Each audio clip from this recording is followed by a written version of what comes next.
Amados, sabemos que Deus, Ele não joga para perder. Deus não é um homem que trabalha com o aleatório.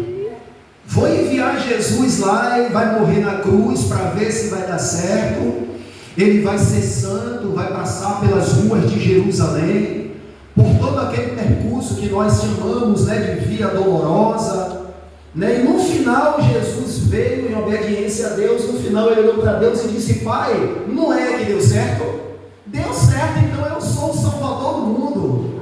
Não, a vida de um homem de Deus e de uma mulher de Deus, ela tem suas pontualidades no lugar certo, e no final ele vê que deu certo, não como resultado do acaso, mas resultado de uma vida de fé e de uma vida de obediência que ele decidiu viver. Jesus veio sabendo o que iria lhe acontecer, a ponto que a Bíblia diz que ele não fez caso da vergonha, da ignomínia, porque ele sabia a glória que lhe esperava.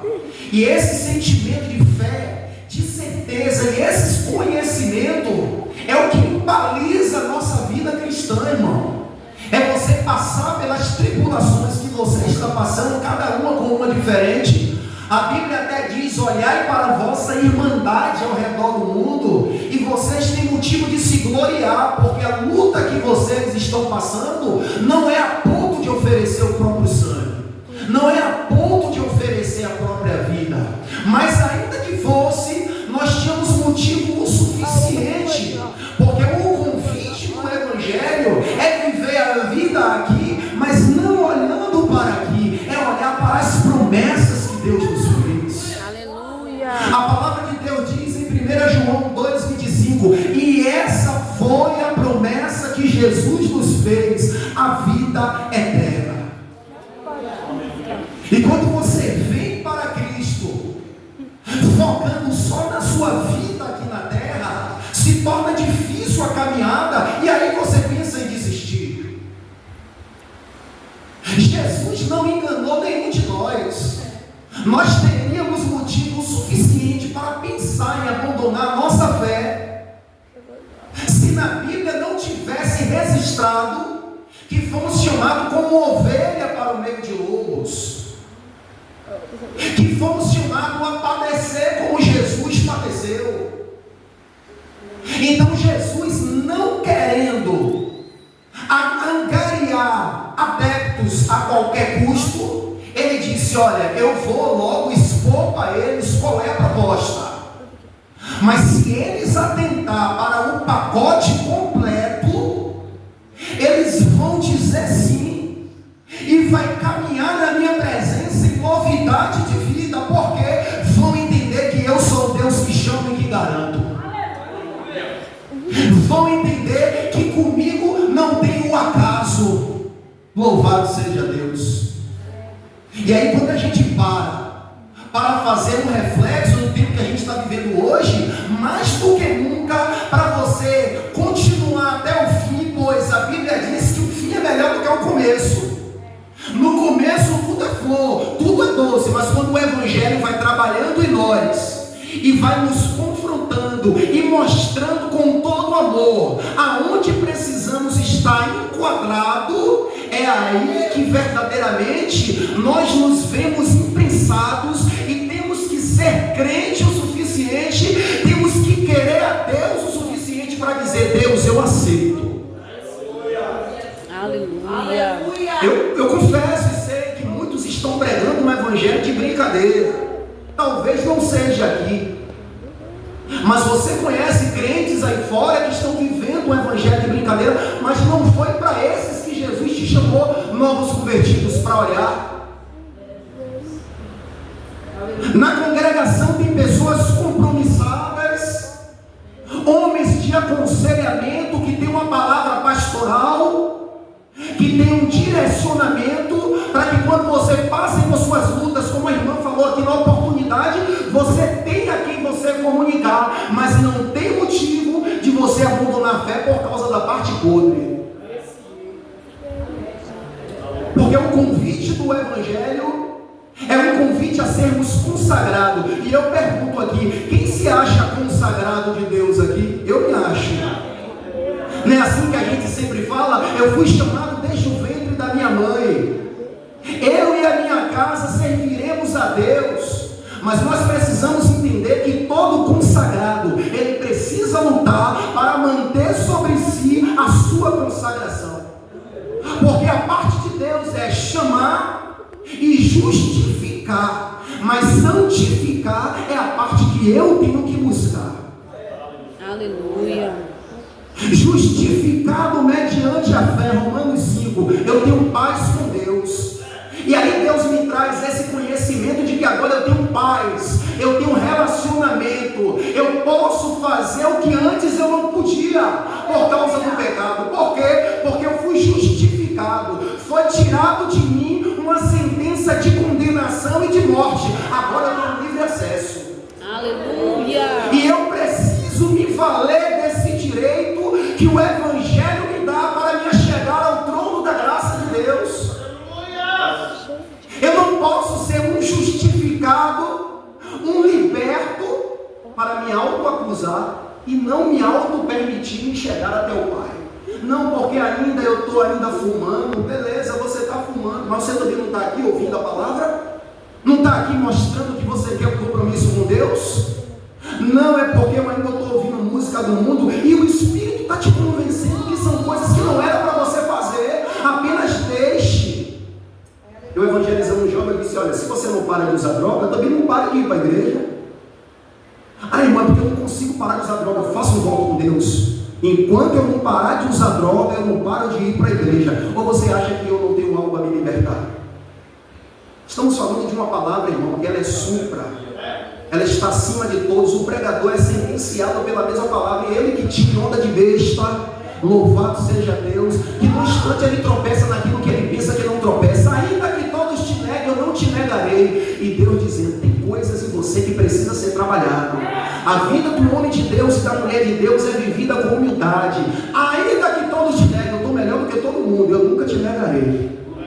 É eu ser sincero e dizer: Deus, eu aceitei sabendo qual era o propósito, não sou louco, sei no que eu preciso mudar. Aí a Bíblia diz: nenhuma condenação. Agora que foi tirada a condenação, você pode viver em novidade de vida. Você pode desfrutar de momentos ímpares com Deus. Se Moisés estivesse aqui, Moisés ainda ia estar conhecendo o dedinho de Deus, porque se Deus é grande, irmão, explore o que Ele tem para você. Ele te chamou com um chamado individual. É lindo você olhar para Boanerges um dia de domingo, quando ele está inspirado, e ver Boanerges louvando com vibrato. É lindo você olhar para Kátia e ver Kátia dia de domingo dando lugar a Deus mesmo, não está nem aí para quem gosta ou não goste. É lindo você ver a irmã Edilene usada pelo Espírito alegrando um culto. Eu falo com a minha esposa: rapaz, o presbítero Joilson todo quietinho, mas quando dá lugar para o Senhor, o homem é tomado em mistério, o fogo cai, porque o homem é de Deus. E você tem esses exemplos para se espelhar. Você tem um braço que está cumprindo bem a sua função, novo coletivo. Você tem uma perna que está no seu lugar de perna, dizendo para você, mostrando para você que em Cristo há uma funcionalidade para você também no corpo. Vir e ser uma orelha, mas uma orelha que ouve, que funciona, que age, que está na obra de Deus, de espírito, alma e corpo. Aleluia. Você tem paz com Deus, irmão? Amém. Aleluia. E a Bíblia diz: não vem de nós, porque as nossas obras só nos condenam, mas nos salva. É verdade, Deus. Aleluia. Louvado seja Deus. É pela graça que você está aqui. Aleluia, meu Deus. E aí, se Jesus te chamou, te deu um banho de justificação, quem sou eu para dizer que você não está apto para entrar no céu? Aí a Bíblia diz que Sansão era um consagrado a Deus. A mãe de Sansão era estéril, e o anjo aparece à mãe de Sansão e diz: olha, tu vai ter um filho, tu és estéril, só que o menino é nazireu, é consagrado a Deus.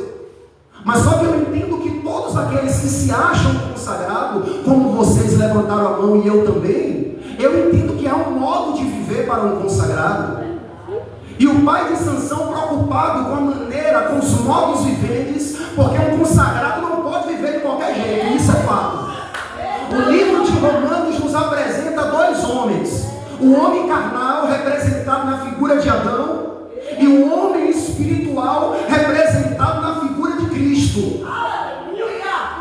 E dentro de você há essa guerra entre esses dois homens.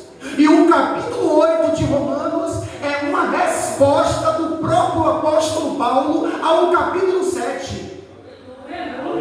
Porque no final do capítulo 7, o apóstolo Paulo estava no que nós podemos chamar de um constrangimento. E Deus fez com que ele registrasse, para entender que essa mesma guerra que está dentro de mim, está dentro de você, a luta do homem carnal com o homem espiritual, estava dentro do apóstolo Paulo.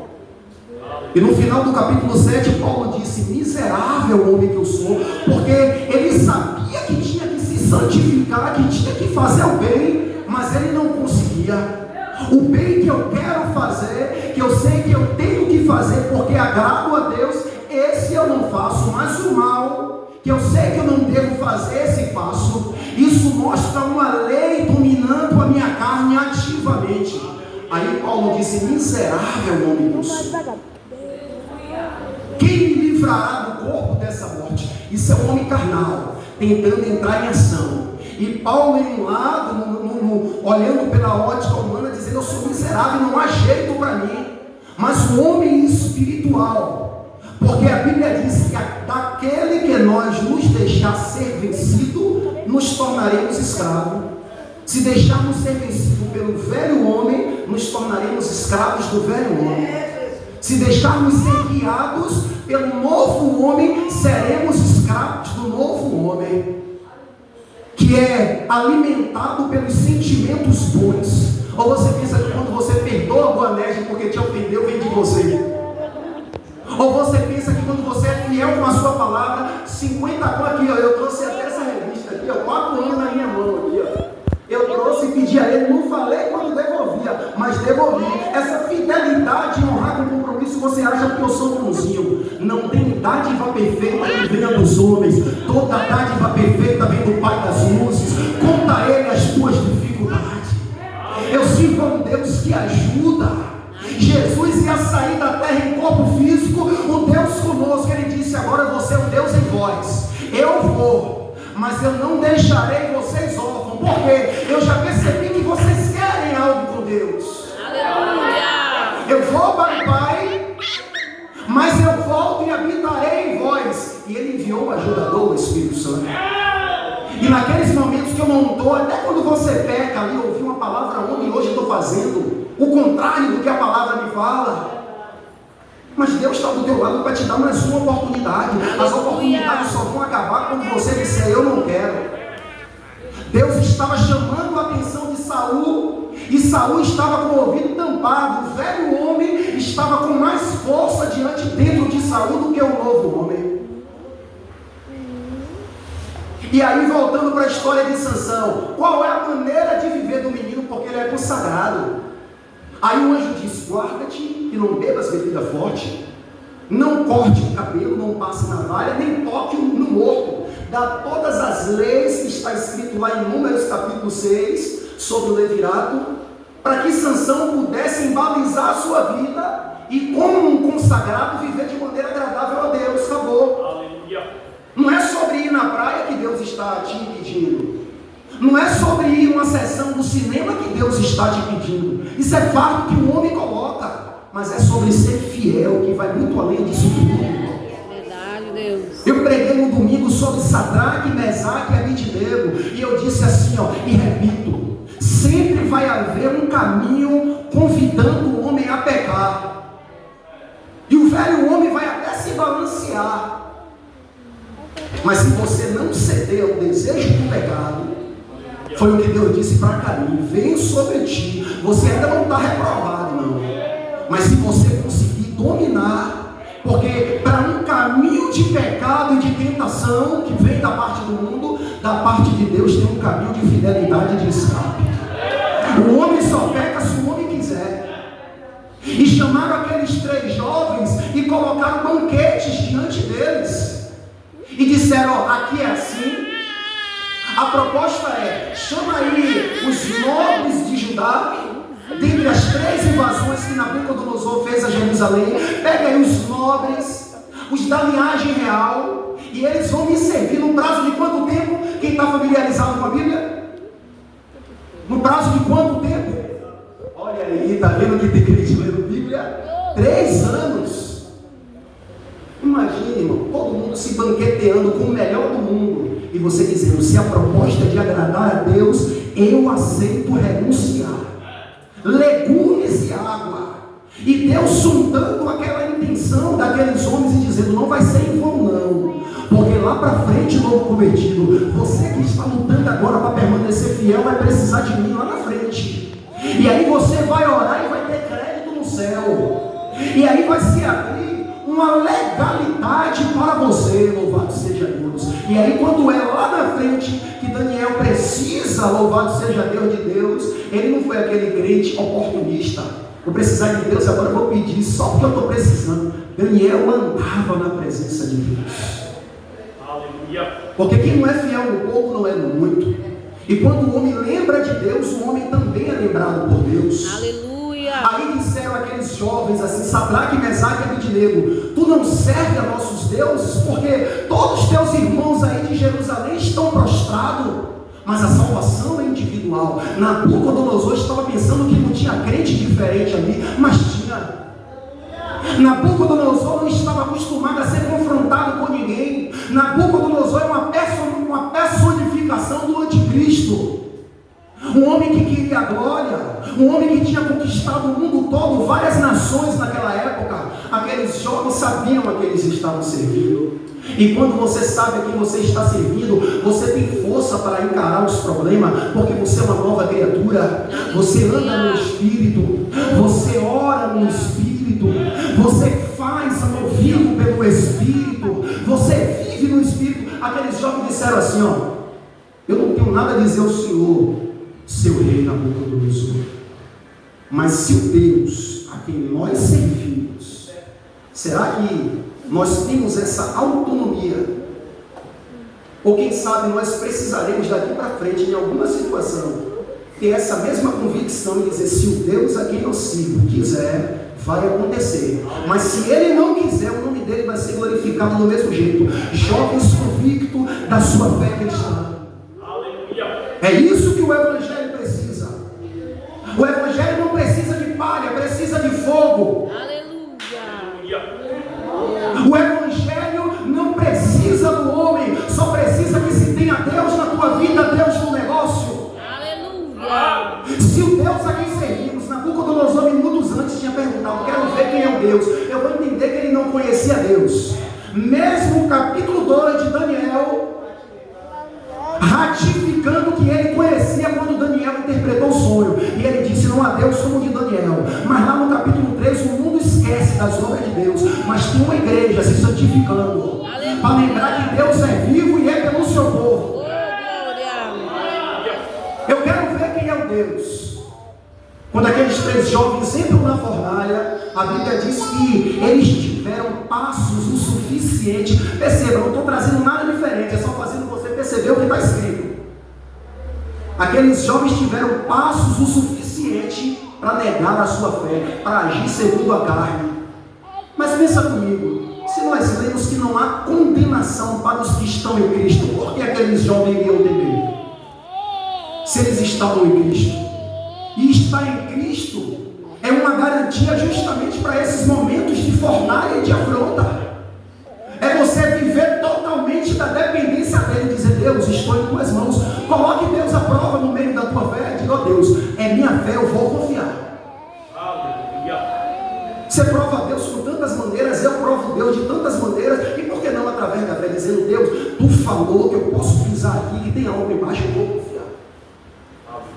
E aqueles jovens tiveram tempo suficiente para negar. Mas quando se tem crente de convicção na sua fé, como foi falado pela irmã Maiara, de uma fé que não foi ensinada por ninguém, mas gerada porque o Espírito está em nós, e nos fazendo ter a confirmação de que nós não estamos num caminho aleatório, mas num caminho de certeza, porque a verdade não é um lugar, é uma pessoa, e quando você está em Cristo, você está firme na verdade. Aí Nabucodonosor disse assim, ó, a proposta era o que, Colégio? Quem não se dobrar, eu vou lançar na fornalha. Então, claramente, você lendo o versículo, sem esforço nenhum, você percebe que era para aqueles jovens ser pegos e jogados lá dentro, mas deram a ele mais uma oportunidade de negar. O diabo queria na vida de Nabucodonosor era que aqueles jovens negassem, abandonassem a sua fé por causa da luta. E essa foi a mesma proposta de Satanás quando estava com Jesus no deserto. Tudo isso te darei se tu prostrar e me adorar. Ele não queria as glórias do mundo, porque isso para ele não é nada. Ele só queria a adoração de Jesus.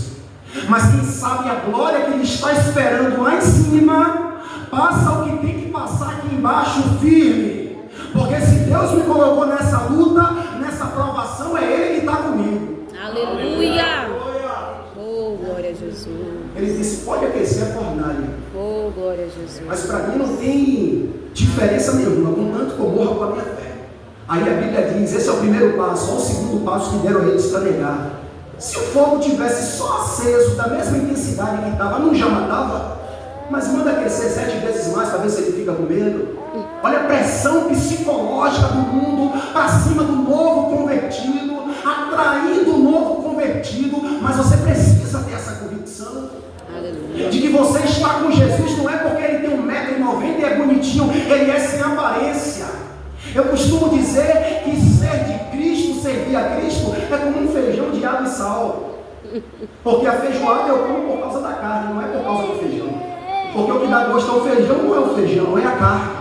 É o tocinho defumado, é o pé de porco, é o mocotó. E servir a Cristo é um feijão de água e sal. Eu estou porque eu estou.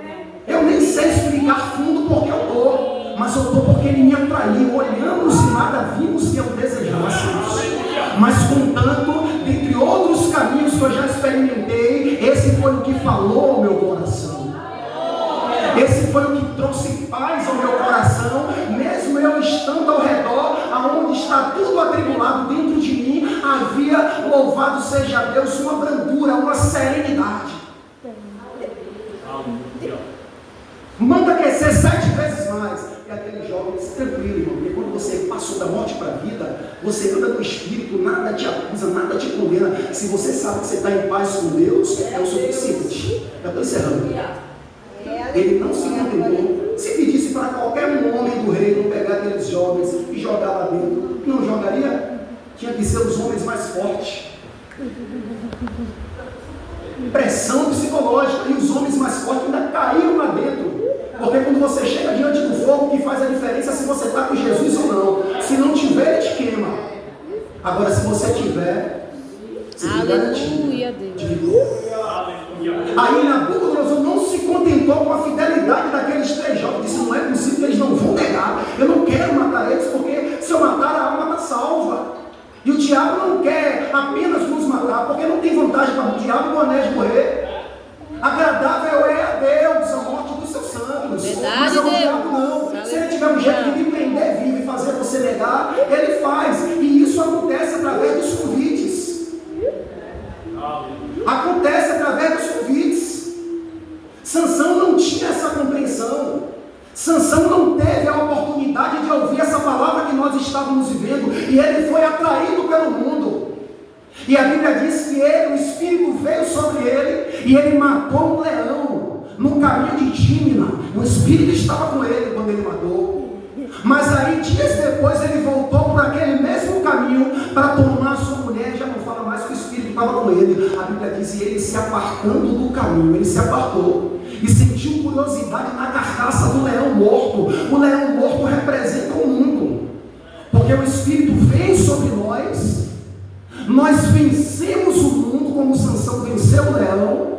O mundo morreu para nós e nós para o mundo, mas aí sentimos curiosidade, nos apartamos do caminho e confiamos em nós mesmos. Vamos ver o que é que tem lá no mundo. Mas ali tem mel lá, tem um enxame de abelha lá, mostrando que o que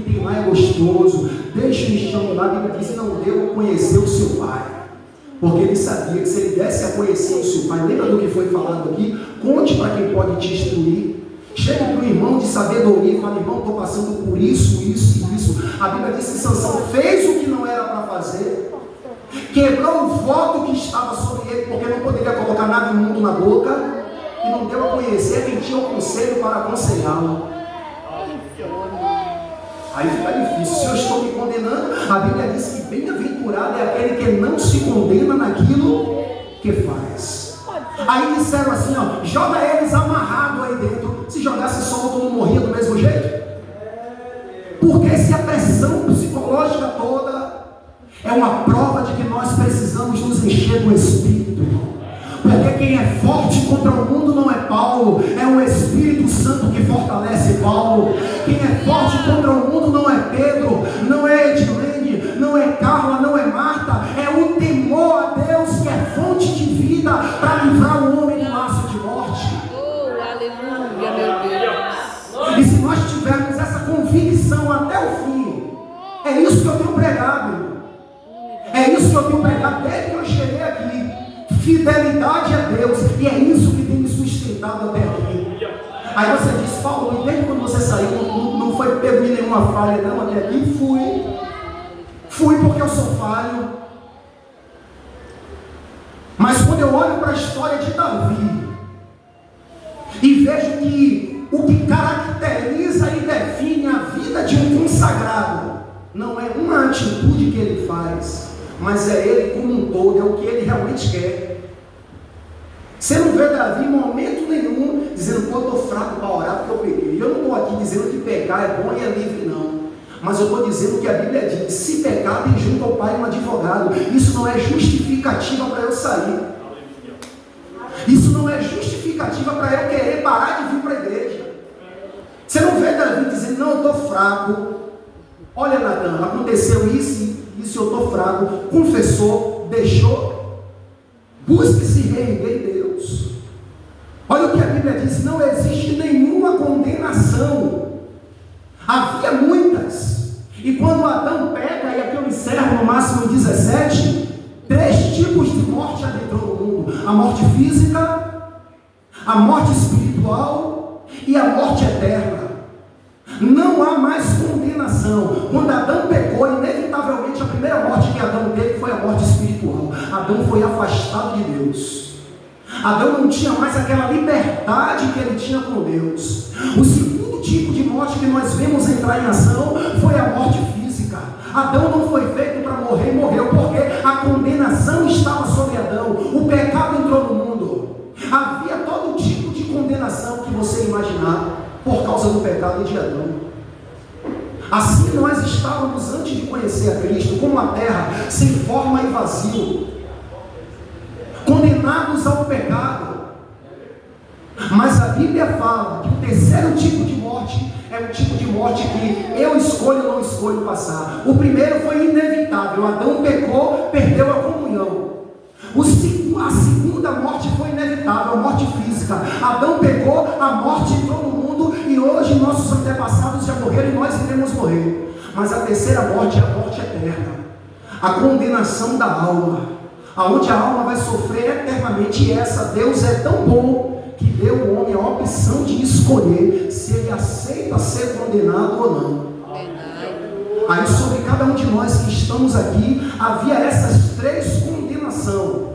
Estava de pé sobre a nossa vida: morte eterna, morte física e morte espiritual. Aí Deus viu que quem pecou não foi vocês, foi Adão, que abriu a porta para o pecado. Deus disse: eu vou enviar Jesus, o segundo Adão, para fechar a porta do pecado, para libertar eles do pecado, de maneira que se eles olhar para Cristo, essa condenação que Adão deu legalidade ao mundo, deu abertura para entrar no mundo, em Cristo será quebrada. Aleluia, meu Deus. Aí a Bíblia diz: nenhuma dessas condenações que haviam, hoje há para os que estão de fato em Cristo Jesus. E quem são os que estão em Cristo Jesus? Os que estão andando como Jesus andou, os que não andam segundo a carne, os que não entregam a sua alma à vaidade, os que não vivem nem na luxúria. São esses acontecer, irmãos. E o caminho do Evangelho é um caminho fácil, dentro de uma definição que vocês estão entendendo o que eu estou falando. Não tem fardo. Não precisamos pegar os mandamentos e ir lá no céu e dizer: Deus, está difícil porque eu tenho que alcançar lá. É a Bíblia, e se a Bíblia não estiver clara, é o irmão, e se o irmão não estiver me convencendo, eu tenho uma oração, eu tenho vários caminhos para ser fiel. Aleluia. Mas não deixe que essa condenação volte, porque se nós abandonarmos Cristo, verdadeiramente, essa condenação volta para cima de nós, e nós inevitavelmente sofremos a condenação do inferno. Mas que Deus tenha misericórdia de nós e nos ajude a permanecer firmes até o fim. Amém, irmãos? Eu agradeço a minha oportunidade em nome de Jesus.